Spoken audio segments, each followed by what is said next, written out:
name is Ellen Begley. Hi, Alan. How are you? My question is this. I'm wondering when or if the school transportation committee will resume.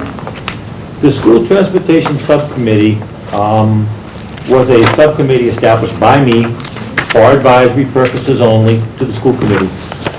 When I set up the subcommittee structure, I set up a subcommittee for transportation, a subcommittee for curriculum, a subcommittee for community relations, a subcommittee for safety. It was my intent to bring in outside people to participate and to provide information and very valuable input. I think that we have done an awful lot in terms of the Transportation Subcommittee. However, I just want to clarify for you and for anyone else that might be interested that the Transportation Subcommittee is 2 members. The Transportation Subcommittee is Mr. Font and Mr. Swett. And they continue to work as a subcommittee. We have associate members that we brought in from the community. We brought in transportation people, people from the selectmen, people from the FinCom, and we really use their expertise and really appreciate the time and advice that they gave us.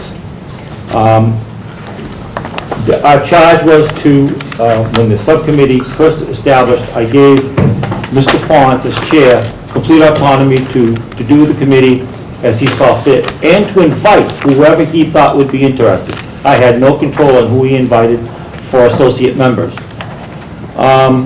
Since that time, the Transportation Subcommittee has looked at detail on the operational status of the transportation system.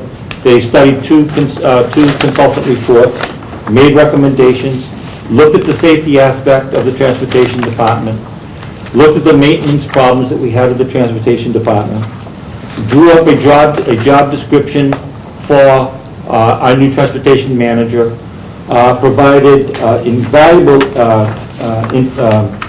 assistance in interviewing and making recommendations to ultimately fill that position. So I think that the Transportation Subcommittee continues to function at the school committee level.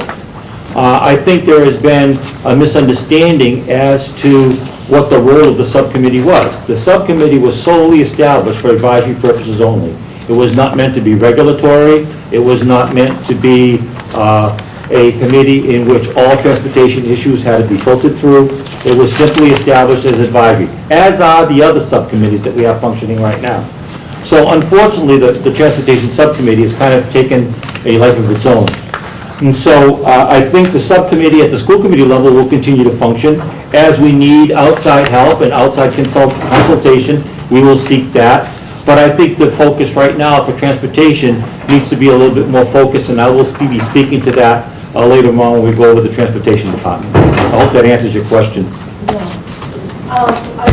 I understand your purposes for the subcommittee as an advisory committee. I guess my question is, from what my understanding was that it was kind of a sabbatical or being suspended for an indefinite period of time. The meetings have not taken place because we wanted the transportation manager to get his feet wet, and there was absolutely no illusions whether or not we were going to put out bids, because that was the whole purpose of it, to put out bids to compare what is out there in terms of private vendors and how that compares to our operation. And we'll be talking more about that in the future. But as I said before, the actual Transportation Subcommittee is comprised of 2 people.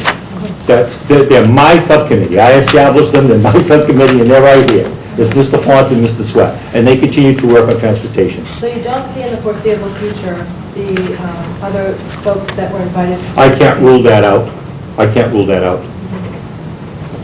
So, in other words, it's undetermined when the... Well, I think right now we've got to look at it from a very narrow focus. And right now, the most important thing that's got to happen right now is we have to establish a comparative study when the bids come in. The bids went out. We didn't hide anything. Town administrator got the bids 2 weeks before they went out, our bids, and we opened them on the 20th. When that comes through, then we'll have a small group of people work together with the superintendent. That's going to be my recommendation. I haven't even talked about it yet. I'm going to do it later. That we establish a committee solely for that purpose. And then at some point in the future, if we want to take those recommendations back to the subcommittee or to the subcommittee and any of the associate members that were on the committee, we can certainly do that. Thank you. You're very welcome. Thank you. Does anyone else would like to address the committee? Okay, being no further public participation, good news, Dr. Rabinovich. Yes, I talked with the principal of Minot Forest today, Mrs. Jones-Siemens, who, and asked her about some good news at Minot Forest. And one of the things she wanted to say is that they have, you probably are aware of the program called Open Circle, where they get children together at the beginning of class and talk about how to treat one another respectfully. The group that does the pictures donated to the school a banner that says Minot Forest theme is respect, responsibility, and kindness. And they have one of their art teachers is planning to do a mural around the building around those three topics, respect, responsibility, and kindness, and have a number of children participate in that. So I think that that's good news.